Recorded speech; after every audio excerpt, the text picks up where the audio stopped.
If a severe, prolonged disability has left you completely unable to work, I know just how high the stakes are for securing reliable financial support. Honestly, the paperwork, the strict requirements, those clunky government portals, it can all feel incredibly overwhelming, especially when you're already dealing with so much. But take a deep breath because today we're going to master this together. I'm giving you a clear, step-by-step roadmap to successfully navigate the online Canada Pension Plan Disability application. Welcome to The Explainer. I am so thrilled to have you here. If you're the kind of focused learner who just wants to cut through all the bureaucratic noise and get exactly the information you need, well, you're in the right place. Today, we're taking a highly structured, empathetic approach to demystifying a seriously dense government process. So here's our game plan for today. We'll start with CPP Disability Benefits Explained, then look at do you meet the criteria. After that, we'll dive into the online application process, what happens after you apply, and finally, a quick summary and important disclaimer. All right, let's jump right into part 1, CPP Disability Benefits Explained. At its absolute core, this benefit is a foundational piece of the puzzle. It's a monthly payment designed specifically for eligible Canada Pension Plan contributors. Basically, if you've been working in Canada and paying into the CPP out of your paychecks, this is a safety net you've actively been contributing to. First and foremost, you really need to think of this as partial income replacement. It's not designed to replace 100% of your previous salary. Instead, it's there to provide stable, monthly payments to help keep you afloat. Now, you do have to be under the age of 65 to receive this specific benefit. And here's a truly fascinating lesser-known feature. If you get approved, your dependent children might actually be eligible for a monthly benefit too. That goes for kids under 18 or even up to age 25 if they're attending school part-time or full-time. Pretty amazing, right? Moving on to part 2, do you meet the criteria? This right here is absolutely crucial. You have to understand the specific legal definitions the government uses.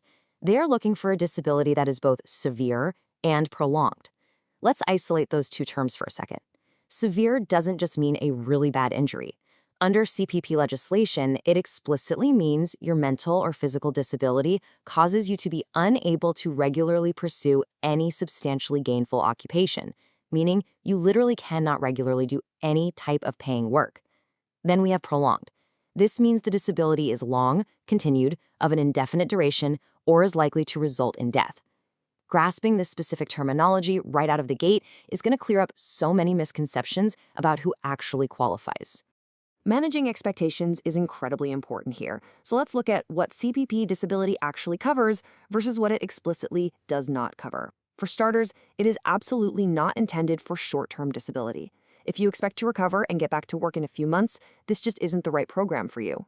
Also, it doesn't hand out additional payments for things like prescription drugs, medical supplies, assistive devices, or other health services. And remember that age 65 limit we just talked about? Well, once you hit 65, this disability benefit automatically converts into a standard CPP retirement pension. Just like that. Now, you might be wondering, do they just glance at my doctor's note and make a decision? No, definitely not. Eligibility is never determined solely based on a medical diagnosis. Medical adjudicators actually take a surprisingly holistic view of your situation. They're looking at the nature and severity of the condition, sure, but also the real-world impact of that condition and its treatments on your actual capacity to work. They look at your prognosis, but get this, they also consider your personal characteristics, things like your age, your education level, your language proficiency, and your past work experience. They really want to understand how your specific disability affects you as an individual in the context of the everyday workforce. Okay, let's get into the nuts and bolts. Part 3, the online application process. When you finally reach the application phase, applying online is highly, highly recommended. Service Canada actually responds to both online and paper applications in the exact same time frame, so doing it digitally just makes organizing your life a whole lot easier and honestly a lot more secure. So here is your exact battle plan. Let's break this complex administrative beast down into 3 actionable, sequential steps. Step 1, you've got to register or sign in to your My Service Canada account. You'll often hear this abbreviated as MSCA. From there, you just complete and submit the main application form online. Step 2, you must complete a specific document called the Consent for Service Canada to Collect Personal Information form. This is also known as ISP-2502. Get that submitted. And finally, step 3, You need to work directly with your doctor or nurse practitioner to complete and submit your medical form. The medical information they provide about your capacity to work is absolutely essential to your case. Now, please pay very close attention to this next point, because this is one of the most common hurdles applicants face, and getting this right will save you from some major delays. Submit your medical form after you've submitted your application. Do not, I repeat, do not send the medical documents in first. The government needs your primary online application in their system first. That way, when your healthcare professional sends in your medical form, Service Canada actually has a file to attach it to. Following this exact sequence is literally one of the best tips for a successful submission. Which brings us to part 4, after you applied. Once you hit that submit button, your application goes into a thorough review process. I promise you, it doesn't just disappear into a black hole, even if the waiting period feels incredibly long. So here's what Service Canada is actually doing behind the scenes while you wait. First, they monitor all decisions for accuracy. They also conduct strict client authentication and identification to prevent any kind of fraud. But importantly for your specific medical case, they might reach out to seek additional information from specialists. In some cases, they might even obtain a second opinion from an independent medical examiner. Basically, you just need to be prepared for the possibility that the government will want their own independent verification of your severe and prolonged disability. And finally, part 5, summary and important disclaimer. Let's lock in everything we've learned with these evergreen takeaways. Before you do anything else, verify that your condition meets that strict, severe, and prolonged definition. Make sure you've actually made sufficient contributions to the CPP during your working years.